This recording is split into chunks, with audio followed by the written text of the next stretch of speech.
Weapons for Resistance is about Coffee Strong, which is a coffee house. It was started by veterans of the Iraq and Afghanistan conflicts, and it's outside of the base, and it's a space where people in the military and their families, their friends, can come and drink coffee and talk about their experiences in the military, explore alternatives, get access to different kinds of resources having to do with PTSD, military sexual trauma, legal issues associated with being in the military.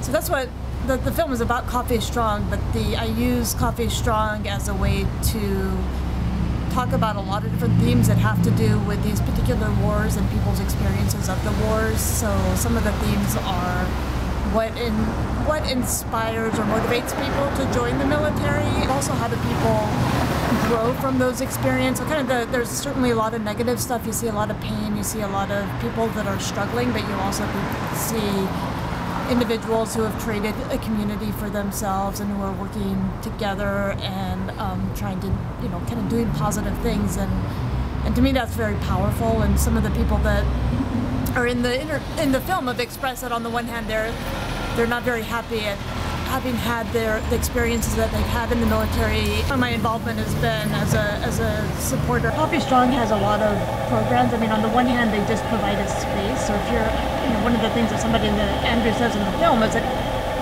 he was excited to create a space that he wished had existed when he was at 29 Falls and 29 Kansas, a Marine base in California. Is there any kind of retaliation from the government?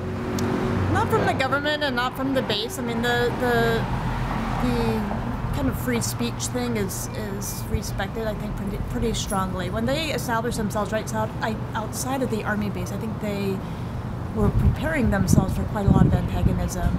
And they've certainly had some. They've been broken into a few times, and there's people certainly have expressed some unhappiness with them. But by and large, people come in and buy coffee. A lot of active duty soldiers come in and buy coffee. Officers come in and buy coffee, even if, regardless of the politics of the place, or sometimes because of the politics of the place. At their rallies, in the film, you might notice at the rally you'll hear a lot of people honking horns as they drive by, and those are people driving outside of the military base.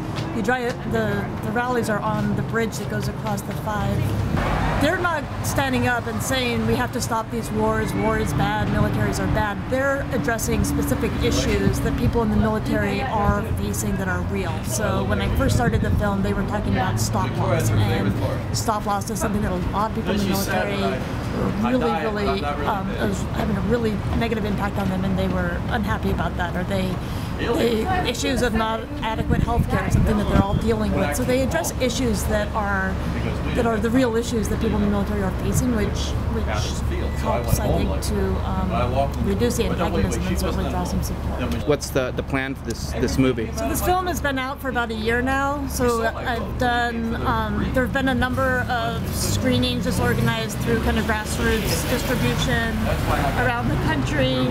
This is its 3rd film festival. It's going to be screened, I think, in 2 or 3 more in the next few months. I also just got distribution with an education distributor, so it'll be being marketed to libraries and different kind of universities and scholars. What kind of advice would you give to someone who's thinking about entering the military? There's a million different angles you can go when you're talking to a young person who's thinking about joining the military. One of the ones that I usually hit at first is the more economic myths that people associate with joining the military. Like, for one thing, people who join the military on average make less money than people who don't join the military. I work at a school with lots of low-income students. A lot of young people who come from low-income backgrounds want to join the military as they see it as kind of a stepping stone to college or to a better life. But on average, joining the military actually decreases your earning potential throughout your lifetime. So it's actually not that stepping stone that people try to say that it is. Secondly, the college money, only I think 30% of people who join the military ever actually use their GI Bill. That means that 70% never use it. And those 30% that use it, only 10% of them actually get a 4-year degree.